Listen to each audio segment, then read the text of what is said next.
जय श्री विष्णु हरि। इस पावन वीडियो में सुनिए पुरुषोत्तम मास महत्व कथा अध्याय 5। तो दिव्य कथा को सुनने से भगवान श्री विष्णु की कृपा प्राप्त होती है और पापों का नाश होता है और जीवन में सुख समृद्धि आती है। पुरुषोत्तम मास में कथा का श्रवण और भजन, भगवान का स्मरण अत्यंत फलदायी माना जाता है। तो आइए अब मैं सुनाती हूँ आपको कथा। तो देवर्षि नारद ने भगवान नारायण से जिज्ञासा की, हे प्रभु, जब अधिक मास ने अपनी करुण व्यथा भगवान के सामने कही तो भगवान श्री हरि ने उससे क्या कहा? कृपा करके विस्तार से बताइए। भगवान नारायण बोले, हे नारद, ध्यानपूर्वक सुनो। जब अधिक मास अत्यंत दुखी होकर भगवान के चरणों में गिर पड़ा और मूर्छित हो गया, तब भगवान के संकेत से गरुण उसे अपने पंखों से हवा करने लगे। कुछ ही क्षणों में अधिक मास को चेतना आई। वह पुनः विलाप करते हुए बोला, हे प्रभु, मेरी रक्षा कीजिए। मैं आपकी शरण में आया हूँ। आप मेरी उपेक्षा क्यों कर रहे हैं? तो भगवान उसकी करुणा पुकार सुनकर भगवान विष्णु दयालु हो उठे। उन्होंने स्नेह से कहा, हे वत्स, उठो, धैर्य रखो, शोक मत करो, तुम्हारा दुख अब दूर होगा। यह कहकर भगवान कुछ क्षण विचार में डूब गए और फिर बोले, हे प्रभु, अब तुम मेरे साथ चलो। मैं तुम्हें उस दिव्य लोक में ले चलता हूँ जहाँ स्वयं भगवान विष्णु श्री कृष्ण पुरुषोत्तम निवास करते हैं। वहीं तुम्हारे दुख का निवारण करेंगे।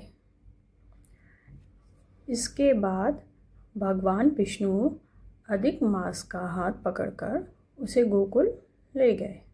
यह गोकुल अत्यंत दिव्य और अलौकिक स्थान है जहाँ केवल प्रकाश ही प्रकाश है। जैसे करोड़ों सूर्य एक साथ चमक रहे हों, वह लोक सभी लोकों से श्रेष्ठ है, नित्य और परम आनंद से परिपूर्ण है। गोकुल का वर्णन करते हुए बताया गया है कि वहाँ की भूमि रत्नों से बनी हुई है। चारों ओर अद्भुत प्रकाश है और सौंदर्य व्याप्त है। वहाँ ना कोई रोग है, ना शोक है, ना मृत्यु का भय है। सिर्फ शांति और आनंद ही आनंद है।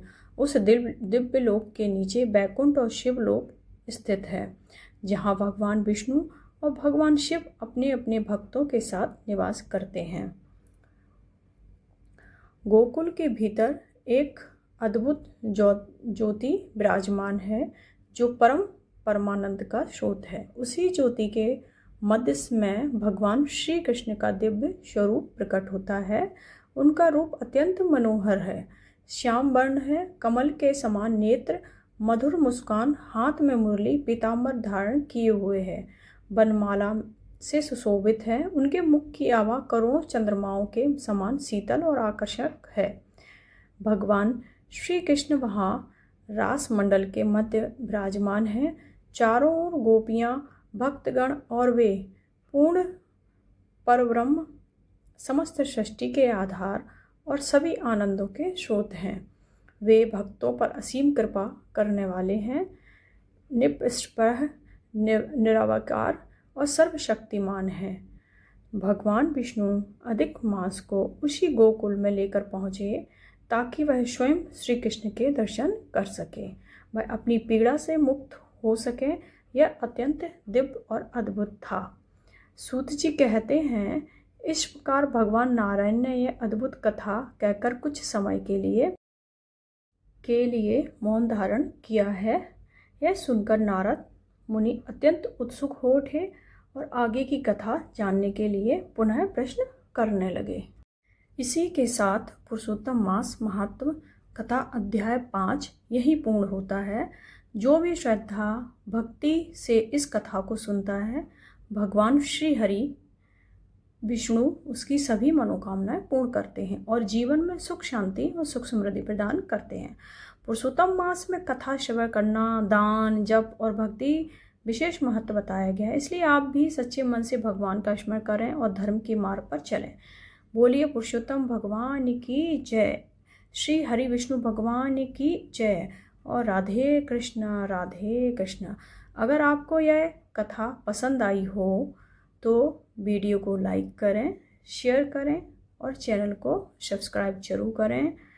और राधे राधे, जय श्री कृष्ण, धन्यवाद।